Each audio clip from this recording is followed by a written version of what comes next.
नमस्कार मित्रांनो, संजय गांधी निराधार अनुदान योजनेतील लाभार्थ्यांसाठी हा एक दिलासा देणारा अपडेट आहे। 2500 रुपये वाढीव अनुदान यासाठी राज्य सरकारच्या माध्यमातून एक महत्त्वपूर्ण GR घेण्यात आलेला आहे। या महिन्यापासून पात्र लाभार्थ्यांच्या बँक खात्यामध्ये 2500 रुपये प्रति महिना जमा केले जाणार आहेत। यामध्ये कोणते लाभार्थी पात्र असणार आहेत याबद्दलचा पूर्ण शासन निर्णय आपण या ठिकाणी समजून घेणार आहोत। त्यासाठी नक्की हा व्हिडिओ शेवटपर्यंत पहा। संजय गांधी निराधार अनुदान योजना व श्रावणबाळ सेवा राज्य निवृत्ती वेतन योजनेच्या दिव्यांग लाभार्थ्यांचे अर्थसहाय्य रुपये 1500 वरून 2500 रुपये इतके करण्याबाबत महाराष्ट्र शासन सामाजिक न्याय व विशेष सहाय्य विभागांतर्गत 15 सप्टेंबर 2025 रोजी हा शासन निर्णय घेण्यात आलेला आहे। कधीपासून पात्र लाभार्थ्यांच्या बँक खात्यामध्ये ही रक्कम जमा केली जाणार आहे याचा सुद्धा उल्लेख पुढे करण्यात आलेला आहे। व्यवस्थित समजून घ्या।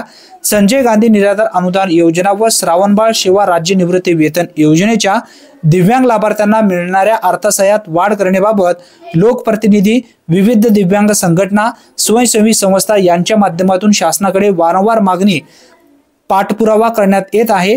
या संदर्भात सन 2025-26च्या पावसाळी अधिवेशनामध्ये शासनातर्फे संजय गांधी निराधार अनुदान योजना व श्रावणबाळ सेवा राज्य निवृत्ती वेतन योजनेतील पात्र दिव्यांग लाभार्थ्यांना अर्थसहाय्य 1500 वरून 2500 रुपये इतके करण्याबाबतची घोषणा करण्यात आली आहे। त्या अनुषंगाने सदर्व योजनेअंतर्गत पात्र दिव्यांग लाभार्थ्यांना देण्यात येणाऱ्या अर्थसहाय्य रुपये 1500 वरून 2500 रुपये इतके करण्याची बाब शासनाच्या विचाराधीन होते। त्याच अनुषंगाने 3 सप्टेंबर 2025 रोजीच्या मंत्रिमंडळ बैठकीत मान्यता मिळाल्यानुसार खालील प्रमाणे निर्णय घेण्यात आलेला आहे। आता हे पैसे कधीपासून मिळणार आहेत व कसे मिळणार आहेत याबद्दलची व्यवस्थित माहिती समजून घ्या। बघा, शासन निर्णयामध्ये स्पष्टपणे उल्लेख करण्यात आलेला आहे। संजय गांधी निराधार अनुदान योजना व श्रावणबाळ सेवा राज्य निवृत्ती वेतन योजनेतील दिव्यांग लाभार्थ्याचे मासिक अर्थसहाय्य 1500 रुपये दरमहा 2500 रुपये करण्यास याद्वारे शासन मान्यता देण्यात येत आहे।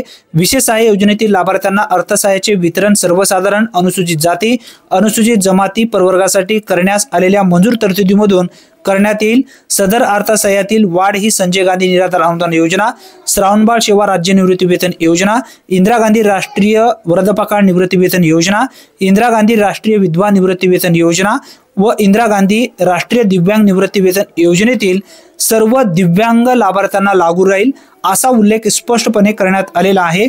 त्यानंतर बघा, विशेष सहाय्य योजनेतील लाभार्थ्यांना अर्थसहाय्याचे वितरण थेट DBT पोर्टलद्वारे त्यांच्या आधार संलग्न बँक खात्यामध्ये रक्कम जमा केली जाणार आहे।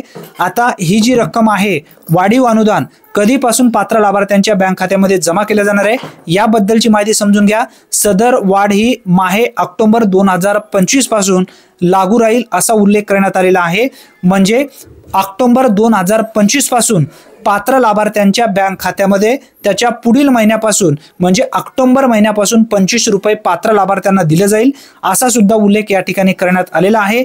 अतिशय महत्त्वपूर्ण ही माहिती आहे। जास्तीत जास्त दिव्यांग लाभार्थ्यांपर्यंत हा व्हिडिओ नक्की शेअर करा। चॅनलवरती जर तुम्ही पहिल्यांदाच आला असाल तर चॅनलला सबस्क्राइब करून ठेवा, कारण अशाच योजनेबद्दल अचूक व्हिडिओचे अपडेट सर्वप्रथम तुम्हाला मिळत जाईल। धन्यवाद।